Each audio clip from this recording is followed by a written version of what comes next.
Morning news India पर आपका स्वागत है। इस समय है हम मथुरा में, और वो भी कुंज गलियां जहां गोवर्धन जी की परिक्रमा लगती है, और ऐसे के अंदर जहां कृष्ण की बात होती है, जहां राधा की बात होती है, जहां भक्ति की बात होती है, जहां अध्यात्म की बात होती है, जहां दुनियादारी भौतिक सुखों से दूर होती है, जहां कण कण के अंदर श्री कृष्ण बसते हैं, जहां कण कण में श्री गोवर्धन है।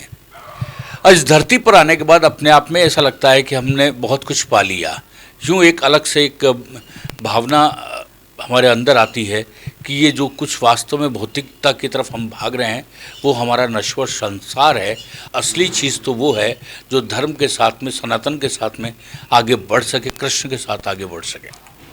आज हम बात करेंगे एक ऐसे ही व्यक्ति से जो पेशे से तो एमटेक और बहुत अच्छी अपनी प्राइवेट जॉब करते हुए भक्ति के मार्ग पे इस तरीके से आ गए कि उन्होंने अपना सब कुछ छोड़ दिया और भक्ति का मार्ग अडॉप्ट कर लिया। अब उनका नाम अकाम भक्तिदास है। हम उन्हीं से बात करेंगे, उन्हीं से जानेंगे, क्योंकि वो एक छोटे से 4 साल के उस बच्चे के पिता भी हैं जो सिर्फ कृष्ण के साथ जीता है, कृष्ण में जीता है, कृष्ण के साथ है और कृष्ण में है। आपका बहुत बहुत अभिनंदन है मॉर्निंग न्यूज़ इंडिया पर। हरे कृष्णा। तो ऐसी क्या चीज़ आई आप में आदित्य दी जो आपको अकाम भक्तिदास बना गई? एक्चुअली क्या था कि मैं नॉर्मल जैसे स्कूल में सब होते हैं, तो 12th क्लास जब मैंने कंप्लीट करी थी तो उस समय क्या होता था कि जैसे हम जो भी स्कूल लाइफ में तो सब मिस्चीवियस होते हैं, सब कुछ भी करते हैं, जो मन में आया करते हैं, तो हम भी करते थे। तो पर हमारे साथ क्या रहता था, उसको प्लस पॉइंट बोलें या माइनस पॉइंट बोलें, कि हम जो भी गड़बड़ करते थे हम पकड़े जाते थे। जो पकड़ा नहीं जाता वो कंटिन्यू करता रहता है। परंतु हमारे साथ क्या होता था, हम पकड़े जाते थे और स्कूल से रेस्ट्रिकेट हो जाते थे। स्कूल में प्रिंसिपल रेस्ट्रिकेट कर देती थी। घर में जाते थे, घर में माता जी झाड़ू लेके पीछे पड़ जाती थी कि तू यहाँ क्यों बैठा है, कि भाई स्कूल क्यों नहीं जा रहा। तो हमने कहा स्कूल हम इसलिए नहीं जा रहे क्योंकि वहाँ से रेस्ट्रिकेट हो गए, सस्पेंड हो गए। बोला तुमने ऐसा क्या किया था, बुरी बदमाशी करी थी। बोला कमाल हो गया। तो ऐसे करते करते 2-4 बार सस्पेंड हो गए। तो मन में एक टेंशन सी हुई कि ये क्या जीवन है, कुछ भी करो पकड़े जाओ, कुछ भी करो पकड़े जाओ। तो फिर हमने देखा कि ये समझ में नहीं आया, और घर वाले भी थोड़े तंग हुए कि भाई क्या हो रहा है, हमारा बच्चा गलत रास्ते पे जा रहा है। तो मेरी मदर ने फिर एक हमारे गुरुजी हैं डॉक्टर वृंदावन चंद्र दास जी, बाद में हमारे गुरुजी बने, उससे पहले तो मैं उनको नहीं जानता था। तो मेरी सिस्टर है, मेरी सिस्टर का एक फ्रेंड है जो कि वहाँ पे उनके गुरुजी के यहाँ पे सेवा करते थे। तो उन्होंने बताया कि गुरुजी जो हैं जयपुर में आए हैं और एक 7 दिन का उनका प्रोग्राम है भगवत गीता पे, आप आइए। मेरी सिस्टर को बताया, मेरी सिस्टर ने मदर को बताया, मदर ने कहा मुझे कि भाई इनके पास चलो तुम।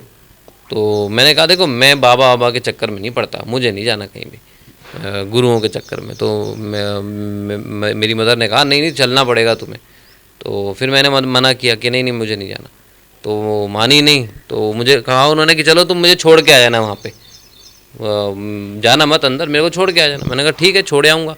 अब तब क्या था, फ्रेंडशिप्स डे था उसी दिन, जिस दिन कथा शुरू हो रही थी उसी दिन फ्रेंडशिप्स डे था। मैं मेरे दोस्तों के साथ घूमने जा रहा था। 2 दोस्त थे मेरे, दोनों का नाम अभिषेक ही था, एक अभिषेक गुप्ता एक अभिषेक मेहता।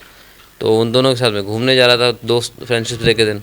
मैंने उनको कहा कि तुम ना घर पे मत आना, तुम जन उपयोगी भवन जो जयपुर में अपना वहाँ पे प्रोग्राम था, तो मैंने कहा तुम जन उपयोगी भवन आ जाना, तो वहीं पे ही अपन चलेंगे वहीं से साथ।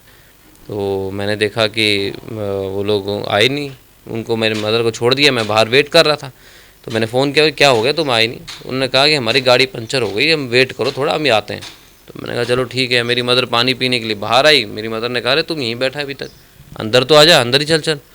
मैंने कहा ठीक है अब बैठ जाते हैं जब तक नहीं आते। जब मैं अंदर गया तो वहाँ पे जो डॉक्टर वृंदावन चंद्र दास जी हैं वो भगवत गीता का एक सप्ताह कर रहे थे, और उन्होंने वो AK-47 कहते हैं उनको लोग बाग, क्योंकि वो ऐसे बोलते हैं कि मतलब लोग कहते हैं ना कि भाई लोगों भाई महाराज जी तो ऐसे बोलते हैं उनके मुंह से फूल झड़ते हैं, पर हमारे जो गुरुजी हैं उनके मुंह से फूल नहीं, उनके मुंह से तो गोलियां झड़ती हैं, गोलियां, जिससे कि भाई आदमी का हृदय परिवर्तित हो जाता है ना। तो वो उन्होंने ऐसे प्रश्न करे कि भाई तुम्हारे जीवन का क्या लक्ष्य है, तुम मरने के बाद कहाँ जाओगे, तुम जन्म से पहले कहाँ थे, ये ब्रह्मांड क्या है, ये संसार क्या है, इसको किसी ने बनाया है या नहीं बनाया, भगवान है या नहीं हैं। उन्होंने इतने प्रश्न कर दिए, तुम कौन हो, तुम मतलब तुम्हें क्यों दुख मिल रहा है जीवन में, तुम चाहते हो दुख नहीं मिले तुम्हें, फिर भी तुम्हें बार बार दुख क्यों मिल रहा है। हैं, एक व्यक्ति किसी रिक्शे वाले के घर में पैदा हो जाता है, छोटा सा बच्चा एक रिक्शे वाले के घर में पैदा हो जाता है, एक व्यक्ति अंबानी के घर में पैदा हो जाता है, कि मतलब उसने ऐसा क्या किया कि वो रिक्शे वाले घर में पैदा हो गया, और उसने जो अंबानी घर में जो पैदा हो गया उसने ऐसा क्या किया कि वो अंबानी घर में पैदा हो गया। क्या भगवान ऐसे हैं क्या, किसी को रिक्शे वाला बना दिया, किसी को अंबानी बना दिया? पर भगवान तो ऐसे हो नहीं सकते, क्योंकि भगवान तो कृपालु हैं, संभाव हैं सबके प्रति। तो ये कर्म है क्या है, मतलब क्यों होता है ये सब? तो बहुत सारे उन्होंने ऐसे प्रश्न दिमाग में डाल दिए उसी वक्त, पहले दिन में ही। तो बड़ा कन्फ्यूजन सा हो गया कि ये क्या कर रहे हैं, क्या कर रहे हो अपने जीवन, क्या कर रहे हो मनुष्य जीवन में, कि तुम जानवर नहीं बने, तुम मनुष्य बन गए, तो उसमें कुछ तो करो। बहुत सारी चीज़ें उन्होंने एक ही दिन में बता दी। फिर उन्होंने बहुत बढ़िया बात बताई जिससे कि थोड़ा मुझे क्लिक हुआ।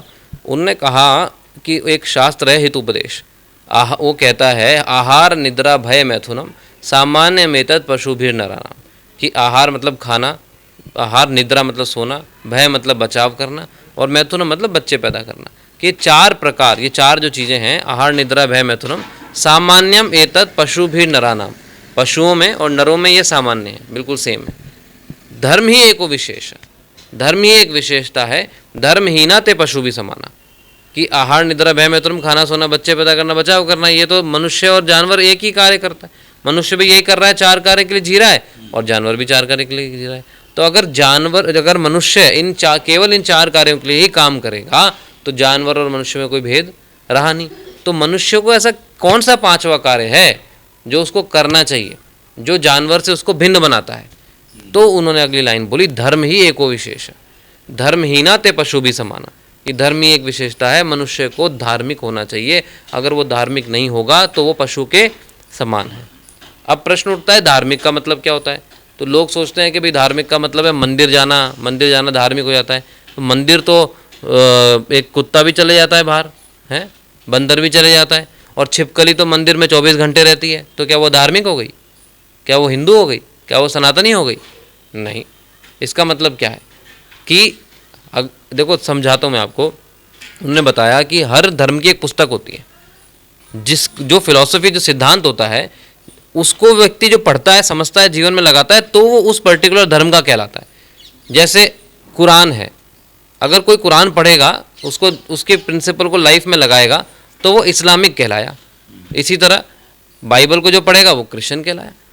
तो अगर हम अपनी बात करें कि भाई धार्मिक हम कैसे कहलाएंगे, जब हम हमारे धर्म की मेन ग्रंथ, मेन पुस्तक को जानेंगे, पढ़ेंगे, और वो क्या है? भगवत गीता। अब आज मुसलमान कुरान पढ़ते हैं, क्रिश्चियन बाइबल पढ़ते हैं, हिंदू गीता पढ़ते नहीं, उनको मालूम ही नहीं है, और यंगस्टर्स की तो और बुरी हालत है। तो इसलिए हर व्यक्ति को भगवत गीता पढ़नी चाहिए, सीखनी चाहिए, तभी वो धार्मिक कहला सकता है। नहीं केवल मंदिर में जाके घंटी बजाने से और 5 मिनट सुबह रोज मंदिर में, घर में अपने आरती करने से थोड़ी आप धार्मिक बन जाओगे। क्योंकि हम आरती में गाते तो हैं, भक्त जनों के संकट क्षण में दूर करें, है ना, पर आप भक्त हो क्या? मतलब कहने का मतलब है कि भाई वो तो ठीक है, भगवान भक्तजनों के संकट क्षण में दूर कर देते हैं, पर फिर लोग रोते रहते हैं, हम पे तो संकट आ रहा है, हम पे तो परेशानी आ रही है, तो भगवान की आरती में तो लिखा है भक्तजनों के संकट क्षण में दूर करें। अरे तो तुम भक्तजन नहीं हो भैया, तभी नहीं हो रहे संकट दूर। तुम चमचे हो, क्या हो? रावण चमचा था, शिव जी का भक्त थोड़ी था, तभी उसके संकट दूर नहीं हुए, क्योंकि वो चमचा था शिव जी का। वो शिव जी से अपनी आज्ञा का पालन कराता था। भक्त भगवान से अपनी आज्ञा का पालन नहीं कराता, वो तो भगवान की आज्ञा का पालन करता है। परंतु हमें जब मालूम ही नहीं है कि भगवान की आज्ञा क्या है, तो हम क्या पालन करेंगे? तो भगवान की आज्ञा भगवत गीता में दी हुई है, उसको पढ़ो, समझो, तो अपने आप आपको लाभ मिल जाएगा। एक लाइन में अपन देखें, एक सूत्र के रूप में, मंत्र के रूप में, श्लोक के किसी भी रूप में अपन मान लें, तो मनुष्य के लिए जीवन में क्या करना चाहिए ताकि ये हो सके कि धरती पर आना उसका सफल हुआ? देखिए, भगवत गीता के 16वें अध्याय के 23वें 24वें श्लोक में लिखा है कि भगवान कहते हैं कि जो मनुष्य है ना, उसको क्या करना चाहिए? जो शास्त्रों के आदेशों की अवहेलना करता है और मन माने ढंग से कार्य करता है, ठीक है, उसे ना तो सिद्धि, ना सुख, ना परम गति की प्राप्ति हो पाती है। हर व्यक्ति चाहता है कि मैं जीवन में सुखी रहूं, मैं जीवन में आनंद में रहूं, परंतु वो नहीं रह पाएगा अगर वो शास्त्रों के आदेशों की अवहेलना करेगा, भगवत गीता स्पष्ट कहती है। तो इसलिए आपने कहा मनुष्य को क्या करना चाहिए, तो अगले श्लोक में भगवान कहते हैं अतः मनुष्य को ये जानना चाहिए कि क्या करणीय है और क्या अकरणीय है, और उसके अनुसार, शास्त्रों के अनुसार ही कर्म करना चाहिए। अगर वो शास्त्रों के अनुसार कर्म करेगा तो उसके इस धरती पे आने का जो उसका जो पर्पस है वो हल होगा, सफल होगा। पर हम वो शास्त्रों के अनुसार हम कर्म ही नहीं करेंगे और मनमाने ढंग से कार्य करेंगे तो ना तो सिद्धि मतलब परफेक्शन नहीं मिलेगा उसको किसी भी कार्य में, ना सुख भी नहीं मिलेगा, प्राप्त नहीं होगा, और ना ही परम गति की प्राप्ति होगी। हर व्यक्ति चाहता है कि भाई मैं परम गति को प्राप्त हूँ, परंतु होएगा ही नहीं क्योंकि वो आदेशों की अवहेलना कर रहा है। ये है सब। आज की जिंदगी इतनी भागम दौड़ की हो चुकी है कि व्यक्ति के पास समय नहीं है। अब आप कह रहे हैं भागवत गीता का अध्ययन करो, तो उसको तो खुद के भागने से फुर्सत नहीं मिल रही, भागवत कब पढ़ेगा वो? यही तो गलती है ना। आज ऐसा क्यों हो रहा है? क्योंकि माता पिता ने बचपन से यही सिखाया है कि बेटा तुझे पैसा कमाना है, ये तेरे जीवन का लक्ष्य है। इसमें सबसे बड़ी जो गलती है वो माता पिता की गलती है। सबसे बड़े जो मतलब इसमें आप कह दो कि मतलब जो मिस्टेक है, जो सबसे बड़ी प्रॉब्लम जो है पीछे जो हम देखते हैं, सोर्स पे जाते हैं कि हम प्रॉब्लम देखते हैं तो हम सोर्स पे जाते हैं, इसका सोर्स क्या है, कहाँ से उदय हुआ ये। तो ये सबसे बड़ी गलती माता पिता की है। माता पिता ने बचपन से बच्चे को ये सिखाया कि बेटा तेरे को पैसा कमाना है, यही तेरे जीवन का लक्ष्य है और तुझे कुछ नहीं करना। उसको कोई वैल्यूज़ नहीं दी, उसको कोई मॉरलिटी नहीं सिखाई, कोई स्पिरिचुअलिटी नहीं सिखाई, किसी अध्यात्म के बारे में नहीं बताया, और भगवान को भी ये बताया कि बेटा ये भगवान है, इनसे तू मांग ले, जो तेरे को चाहिए वो ये देंगे तेरे को। मतलब भगवान को तो बता दिया मांगने वाली मशीन, और बच्चे को बना दिया पैसे कमाने की मशीन कि भैया ये काम है, पैसा तुझे चाहिए, भगवान के पास जा, उनको बोल भगवान मेरी नौकरी लगा दो, मेरा बिजनेस बढ़ा दो। अरे भगवान इसलिए थोड़ी आते हैं। भगवान गीता में कहते हैं स्पष्ट, यदा यदा ही धर्मस्य ग्लानिर्भवति भारत, कि जब जब धर्म की हानि होती है और अधर्म बढ़ता है तब तब मैं अवतार लेता हूँ। इसका मतलब भगवान धर्म देने आते हैं, अधर्म देने थोड़ी आते हैं। भक्तों की रक्षा करने, दुष्टों का विनाश करने और धर्म की वापस स्थापना करने के लिए मैं हर युग में प्रकट होता हूँ, ये कृष्ण भगवान कहते हैं। तो इसका मतलब धर्म की स्थापना के लिए प्रकट होते हैं भगवान, और हम उनसे जाके क्या मांगते हैं? गाड़ी मोटर बंगला, अधर्म की चीज़ें मांगते हैं। बताओ। तो ये वही बात हुई, जैसे मान लो आप मॉर्निंग न्यूज़ है आपकी, ठीक है, न्यूज़पेपर और आपका ये कार्य है। अब मैं आपके पास आऊँ, मैं आपको कहूँ कि प्रभु जी 2 किलो लौकी दे दो, आप कहो क्या कर रहा है? बोलो भाई पेपर में ऐड देना है तो बात कर, हैं 2 किलो लौकी मैं कहाँ से लाऊं, मेरा काम ही नहीं है। तो वही बात है कि भगवान के पास, भगवान का काम ही नहीं है। भगवान तो कह रहे मैं धर्म की स्थापना करने आया हूँ और तुम मुझसे मांग रहे हो 2 किलो लौकी टिंडा, मैं कहाँ से दूँ? तो वही स्थिति है हमारी भी। तो इसलिए भागा दौड़ी की जो जीवन में आज जी रहे हैं लोग, ये क्यों जी रहे हैं? क्योंकि माता पिता ने यही सिखाया उनको। और बाद में क्या होता है, माता पिता वृद्धाश्रम में पड़े हैं और बच्चे जो हैं वो अमेरिका घूम रहे हैं, और फिर वो कहते हैं मेरा बच्चा नालायक निकला। अरे तुमने ही तो बनाया नालायक उसको, तुमने ही तो सिखाया उसको। तुमने सिखाया कि भाई माता पिता नाम की कोई चीज़ होती है बेटा, कि अध्यात्म नाम की कोई चीज़ होती है, स्पिरिचुअलिटी कुछ होती है। आपने भाई जब पैसे कमाने की मशीन बनाया उसको, तो उसने आपसे भी निकाल लिया जितना निकालना था, लोन ले लिया, वो बैठा है वहाँ पे, आप चुकाते रहो लोन उसके। यही तो हो रहा है 90% फैमिली में, यही हो रहा है। आप ये फैक्ट है, आप इसको डिनाई नहीं कर सकते। तो इस आजकल कुछ चीज़ें ऐसी आती है जैसे परिवारों का विघटन, और जैसा भी आपने जिक्र किया कि वृद्धाश्रम में माँ बाप, ये कैसे कंट्रोल हो पाए? देखो सबका हल एक ही है, हर समस्या का। चाहे आप अनएम्प्लॉयमेंट ले लो, चाहे आप वृद्धाश्रम वाली समस्या ले लो, चाहे आप किसी की परेशानी, घर में प्रॉब्लम, झगड़े, कलह, है ना, आज सुसाइड कर रहे हैं बच्चे लोग, मतलब टेंशन में है, हर प्रकार का व्यसन है लोगों को, उल्टा सीधा शराब, ड्रग्स वगैरह, ये सब समस्याएं जीवन में आप देख रहे हैं, आज जितनी भी देख रहे हैं, इन सब का एक ही हल है, आध्यात्मिक ज्ञान। ये सब क्यों हो रहा है? क्योंकि हमने अपना आध्यात्मिक ज्ञान छोड़ दिया। एक वो आए थे वॉइसरॉय, ब्रिटिश वॉइसरॉय 1835 में भारत आए थे। भारत में जब पूरी तरह से अंग्रेज़ों का राज नहीं था, तब मैकॉले नाम था उनका। तो वो आए और उन्होंने 2 साल पूरे भारत का भ्रमण किया, और भ्रमण करने के बाद उन्होंने क्वीन को लेटर लिखा, एलिजाबेथ को। उन्होंने कहा, इंग्लिश में था लेटर, मैं आपको हिंदी में ट्रांसलेट करके बताता हूँ, कि आई have travelled across the length and breadth of India, कि मैंने पूरा भारत का चारों तरफ नीचे से ऊपर और दाएं से बाएं पूरा भ्रमण कर लिया।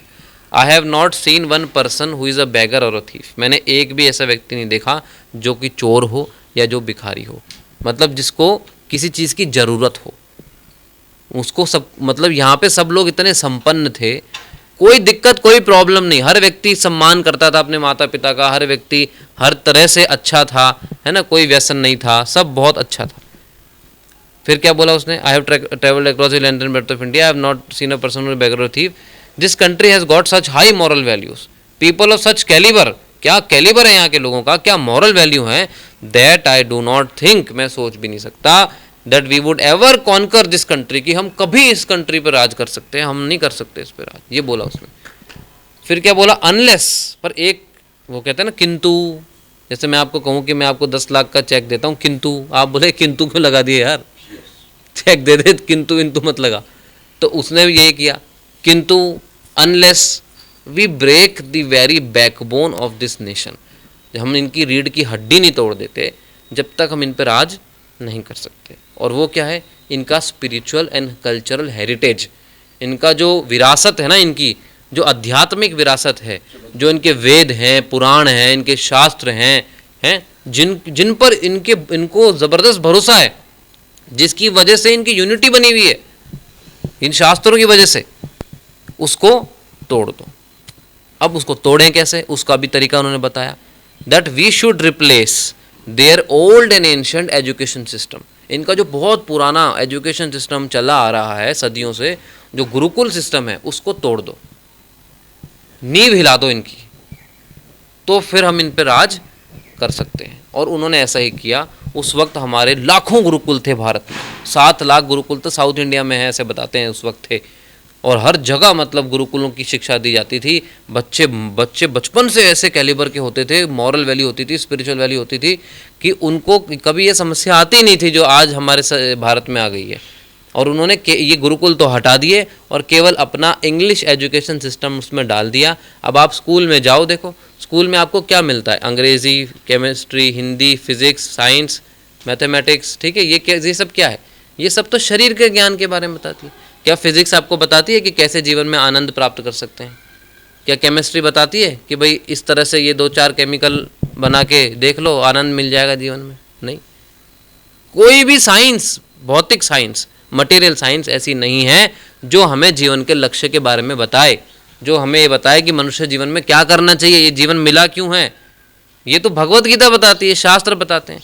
तो ये जो साइंस हम आज पढ़ रहे हैं, भौतिक ज्ञान स्कूलों में पढ़ रहे हैं, ये तो एक सपोर्टिव एजुकेशन होती थी, क्योंकि जीवन का निर्वाह करना भी जरूरी है, शरीर का पालन पोषण करना भी जरूरी है, इसलिए कमाना भी जरूरी है, तो उसके लिए ये ज्ञान होता था। परंतु असली जो हमारा था वो था आत्मा का उत्थान। हम आत्मा में, शरीर नहीं है, और आत्मा का उत्थान असली था। और आत्मा का जो ज्ञान है, आध्यात्मिक ज्ञान जिसको कहते हैं, वही मिसिंग है आज। आज किसी स्कूल में चले जाओ, किसी कॉलेज में चले जाओ, कोई भी नहीं दे रहा आत्मा का ज्ञान, सब दे रहे हैं शरीर का ज्ञान। और शरीर जो है वो कम महत्वपूर्ण है आत्मा से। और जो व्यक्ति कम महत्वपूर्ण चीज़ पे अपना सारा समय लगा देगा तो वो दुखी होगा या सुखी होगा? दुखी होगा। आज हमने अपना सारा समय किस में लगा रखा है? शरीर पे लगा रखा है, जो कि कम महत्वपूर्ण है जीवन से। जीवन के ज्ञान को तो कोई जानता ही नहीं है, इसलिए हम दुखी हैं। तो इसका सुख वापस अगर उल्टा आपने जो प्रश्न किया कि भाई कैसे हल होगा, तो हल कैसे होगा? जीवन के ज्ञान को जोड़ लो। भाई उन्होंने हटाया था, हम कह रहे वापस जोड़ लो, अपने आप हो जाएगा काम। ये है। आपने बहुत ही बारीकी के साथ में साधारण तरीके से, साधारण शब्दों के अंदर वो चीज़ बताने की कोशिश की जिससे आम आदमी तकलीफ़ में है। आपका और हमारा यूं ही निरंतर संपर्क बना रहेगा। आपने समय दिया, इसके लिए बहुत बहुत शुक्रिया। एक और मैं बताना चाहूँगा कि सबके लिए, आपकी जो भी ऑडियंस है, जो भी आपको सुनते हैं, उन सब के लिए एक मैसेज है कि आप भगवत गीता पढ़िए, भगवत गीता जानिए, समझिए, लाइफ में अप्लाई करिए। भगवत गीता सबके लिए है, जनरल लोगों के लिए। भगवत गीता ऐसे नहीं है कि केवल हिंदुओं के लिए। क्यों? क्योंकि पूरी भगवत गीता में कहीं भी हिंदू नाम का शब्द नहीं है। अगर हम कहें कि भाई भगवत गीता केवल हिंदुओं का ग्रंथ है या सनातनियों का ग्रंथ है, तो भगवत गीता में हिंदू नाम का शब्द नहीं है। भगवत गीता तो पूरे समाज के लिए है, जनरल पूरे समाज के लिए। तो कोई भी व्यक्ति उसको पढ़ सकता है। आज एपीजे अब्दुल कलाम थे, वो भगवत गीता पढ़ते थे, है ना। तो ऐसा कुछ नहीं है कि भाई आप इस धर्म के हो तो हम नहीं पढ़ सकते, सब पढ़ सकते हैं। और क्रिश्चियंस हो, बाइबल मतलब क्रिश्चियंस हो, जितने भी आप देखो, ये सब लोग भगवत गीता पढ़ते हैं। आज ये जो वो था बोर मॉडल दिया जिसने एटम का, नील बोर, वो कहता है I go into Upanishads to ask question, कि मैं उपनिषदों में जाता हूँ प्रश्न पूछने के लिए, अगर मुझे साइंस में कोई दिक्कत आती है तो। मतलब ऐसा ज्ञान है उपनिषदों में। तो भगवत गीता को भी गीतोपनिषद कहा जाता है, गीतोपनिषद। तो भगवत गीता को पढ़िए, समझिए। अगर पढ़ने में समस्या आती है, कई बार होता है समझ में नहीं आता, तो हमारा एक कोर्स है भगवत गीता का, बिल्कुल फ्री, हम बिल्कुल फ्री प्रचार करते हैं। givegita.com ये वेबसाइट है हमारे, GIVEGITA.com। इस पर आप जाएं, आपको फ्री गीता का कोर्स मिलेगा। डाउनलोड करें, सुने, हिंदी और इंग्लिश दोनों में अवेलेबल है। और कोई प्रश्न हो तो आप वहीं पे नंबर होंगे, वो आप पूछ सकते हैं। हरे कृष्णा।